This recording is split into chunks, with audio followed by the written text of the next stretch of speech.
Hello everyone, आज है 6 नवंबर और आज इस वीडियो में हम बात करने जा रहे हैं जय प्रकाश एसोसिएट लिमिटेड के बारे में। 9% से 10% का डिक्लाइन यहां पर देखने को मिला है, जबकि आज मॉर्निंग में 10% की तेजी थी। यहां पर 10% की तेजी थी, लेकिन जैसे ही खबर आई गिर गया ये। और ऐसा नहीं है कि मैं पहली बार बात कर रहा हूं। देखो, मैं कई सारे वीडियोस इसके ऊपर बना चुका हूं जहां पर मैंने हर बार एक ही चीज़ कही है कि जब भी तेजी आएगी ये उनके लिए मौका होगा जो खरीद के यहां पर बैठे हैं, उनके लिए मौका होगा निकलने का। लेकिन फ्रेश एंट्री लेने की गलती मत करना, क्योंकि देखो यहाँ पर ऑपरेटर जो है ना वो भैया बहुत एक्टिव है। कंपनी का भैया बिजनेस समझो, किसी भी शेयर्स में खरीदारी करने से पहले ऐसा नहीं है कि शेयर 10 रुपये का दिख गया, 8 रुपये का दिख गया, आप खरीदारी करने लग जाओ। यहाँ पर कई सारे मैसेजेस आपको देखने को मिल जाएंगे जो इसको बाइंग की बात करेंगे, बोलेंगे कि यार इतनी बड़ी तेज़ी आ रही है। अगेन मैं कह दूँ, कंपनी के फंडामेंटल्स को समझिए सबसे पहले। और आज अगर आप देखोगे तो मॉर्निंग में जो 20% की तेजी थी, ठीक है, 10% की तेजी थी यहाँ पर। बाद में 10% का डिक्लाइन, मतलब 20% का डिक्लाइन कह सकते हो कि यहाँ पर देखने को मिल गया। पिछले एक महीने में अगर आप देखो तो भाई साहब आग की तरह भागा है ये शेयर। पिछले एक हफ्ते में ही कह लो, यहाँ पर 11 साढ़े 11 रुपए का शेयर तेजी दिखा रहा था, आज 20 रुपए का हो गया था। ये डबल कर दिया था पैसा इसने, लेकिन आज गिरा ये यहाँ पर 20% गिर गया इसके, अगर इसके हायर लेवल से अगर हम कंपेयर करते हैं तो। और उसकी वजह भी है। देखो, ये वो कंपनी है, जेपी एसोसिएट की बात कर लो, इवन जेपी पावर की भी बात कर लो। हालांकि 8% की तेजी थी, हालांकि 20% की तेजी थी यहाँ पर मॉर्निंग में। और जैसे ही खबर जेपी एसोसिएट को लेकर आई, यहाँ पर भी असर देखने को मिला और 8.5% ये भी गिरा। यहाँ पर भी अगर आप देखोगे तो तेजी बनी है, तेजी बनी है पिछले एक महीने में। लेकिन फंडामेंटल्स भी समझे बिना बस कोई मैसेज को देख के खरीदारी करने मत लग जाइए, क्योंकि दोनों ही कंपनी दिक्कत में तो है। हालांकि जेपी पावर में थोड़ी दिक्कत कम है कंपेयर टू जेपी एसोसिएट, और यही वजह है कि जेपी पावर नेगेटिव में नहीं गया था। और यहाँ पर पिछले एक महीने में 52% से भी ज़्यादा की तेज़ी जेपी एसोसिएट दिखा चुका है। अगर हायर लेवल से कंपेयर करें तो और ज़्यादा बड़ी तेज़ी यहाँ पर ज़रूर है।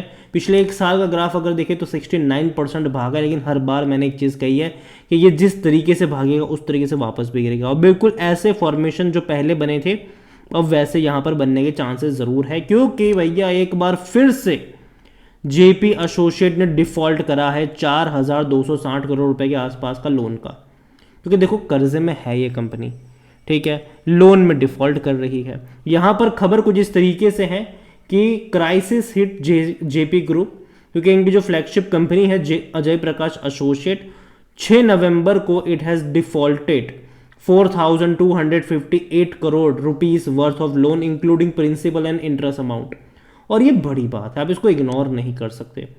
और देखिए यहां पर कि भैया रेगुलेटरी फाइलिंग में ये बताया गया है, Jai Prakash associate inform that the company has on October 31st default on repayment of principal amount rupees 1733 crore and जो इंटरेस्ट है भैया, देखो प्रिंसिपल अमाउंट 1733 करोड़ का है और इंटरेस्ट अमाउंट 2525 करोड़ हो गया। तो समझो भैया कि लंबे समय से चीज़ें बेहतर नहीं हो रही है। द लोन अगर आप देखोगे तो यहाँ पर वेरियस बैंक का, अलग अलग बैंक का यहाँ पर है, ठीक है। और यहाँ पर फॉरेन करेंसी बॉन्ड्स वगैरह भी, टोटल बोरिंग अगर आप देखोगे कंपनी की तो total borrowing including the interest of the company is 29,272 crore, repayable by 2037, ठीक है। तो ये भैया चुकाने हैं इनको, तकरीबन कुल मिलाकर इतना है, 2037 तक का इनका इतना चुकाना है। और यहाँ पर जो पहला था वो 31 अक्टूबर 2023 का था, 4260 करोड़ के आसपास का। तो ये बड़ी बात है कि ये नहीं चुका पा रहे हैं, तो और भी कई सारे हैं यहाँ पर पैसे इनको चुकाने आने वाले टाइम में। Out of the said borrowing of 29,272 crore rupees, 18,682 crore will be get further reduce on transfer to propose special purpose vehicle for the scheme of arrangement duty approved by the stakeholders. तो यहाँ पर दिक्कत में है ये, NCLT में भी company जा चुकी है तो दिक्कत में, लेकिन फिर भी ऑपरेटर इस कंपनी में इतने ज़्यादा एक्टिव है कि भाई साहब तेज़ी गिरावट लेकर आ जाते हैं यहाँ पर। और हर बार मैं ये कहता हूँ कि फंडामेंटल समझो, ठीक है। जहाँ तक अगर वॉल्यूम्स की भी बात करें तो ये वॉल्यूम ही बता रहे हैं कि भैया कितनी बड़ी क्वांटिटी में शेयर ट्रेड हो रहे हैं। 25 करोड़ से भी ज़्यादा की क्वांटिटी में आज यहाँ पर शेयर ट्रेड होते नजर आए, और जेपी पावर में और ज़्यादा आपको देखने को मिल रहे होंगे। यहाँ पर according to Moneycontrol user 83% लोग कह रहे हैं खरीदारी करो। देखो यूज़र हमेशा खरीदारी की बात करेंगे। और तो और अगर आप बात करोगे इनके फंडामेंटल्स की, तो लगातार रेवेन्यू में डिक्लाइन हम देख रहे हैं। प्रॉफिट वाइज देखोगे तो लॉस ही है हर साल। या अगर हम क्वार्टर ऑन क्वार्टर भी इनका परफॉर्मेंस देखते हैं तो बहुत ख़राब है ये। लास्ट क्वार्टर में भी प्रॉफिट अगर आप देखोगे तो भैया लॉस है 170 करोड़, 275 करोड़, 200 करोड़, 312 करोड़, 360 करोड़। क्वार्टरली लॉस है इतना ज़्यादा, लेकिन फिर भी लोग खड़े रहते हैं, लाइन लगाते हैं खरीदारी करने के लिए। और जनरली रिटेल इन्वेस्टर यहाँ पर ज़्यादा फंसते हैं। अगर आप कंपनी को लेकर देखोगे तो कोई भी एनालिस्ट आपको खरीदारी करने की बात करता नजर नहीं आएगा। हाँ, कुछ इंडिविजुअल लोग ज़रूर बोल देंगे कि खरीदारी करो, ये करो, लेकिन कोई भी एनालिस्ट खरीदारी की बात यहाँ पर नहीं करेगा। और जहाँ तक होल्डिंग के बारे में देखें, शेयर होल्डिंग के बारे में देखें, तो प्रमोटर की 37.70% की होल्डिंग है, जो इससे पहले 37.74% की थी। थोड़ी सी बिकवाली ज़रूर हुई है यहाँ पर। म्यूचुअल फंड्स 0.02 से थोड़ी सी बढ़ाकर 0.07 पर आए ज़रूर है। डोमेस्टिक ने थोड़ी सी बिकवाली करी है, 2.02 से ये घट के 2% पर आए हैं। एफआईएल्स ने हालांकि खरीदारी कर ली है यहाँ पर, 0.58 से 0.90 पर आए। देखो देखने में लगे यार एफआईएल्स से तो इतनी बड़ी क्वांटिटी खरीद, लेकिन अगर आप ये देखोगे तो एफआईएल्स पहले 1.20% पर भी थे, वो एक्चुअली में कम ही हुए हैं। रिटेल और अदर की मिलाकर 59.33% की होल्डिंग, और जो बड़ा गेम हो रहा है वो अदर पार्टीज़ की 27.92% की होल्डिंग में है, क्योंकि कई सारे ऑपरेटर इसी में बैठे हुए हैं। और रिटेल इन्वेस्टर्स भी है 31.41% की होल्डिंग के साथ।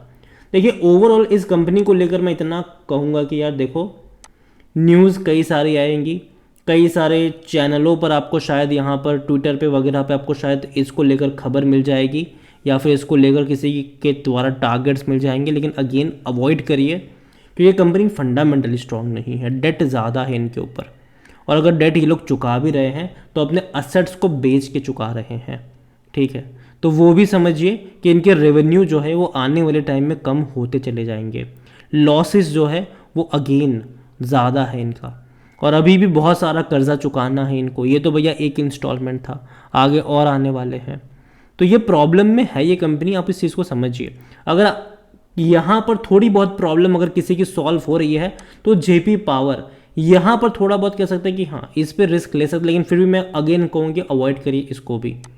भले ही देखो यार ये ऐसी कंपनियां होती है कि आपको जब तेज़ी दिखाते हैं तो 50% 40% की तेज़ी हफ्ते 10 दिन में दिखा देता है, लेकिन जब गिरना शुरू होता है तो 40-50%, 60%, 70% भी गिर जाता है ये। और जनरली ऐसी कंपनियों से दूरी बनानी चाहिए।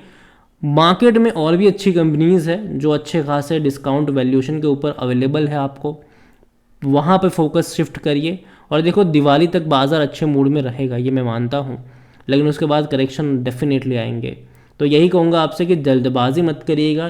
कोई बोल रहा है ये सोच के ख़रीदारी करने लग जाओ, उससे पहले फंडामेंटल्स हमेशा चेक करो कंपनी के, कि भाई साहब कंपनी कितना पैसा कमा रही है, डेट कितना है कंपनी के ऊपर, खबरें क्या आ रही है इसको निकल कर, वो सब चेक करिए, ठीक है। एकदम से कोई मैसेज पढ़ लिया उसको देखकर खरीदारी करने मत लग जाइए।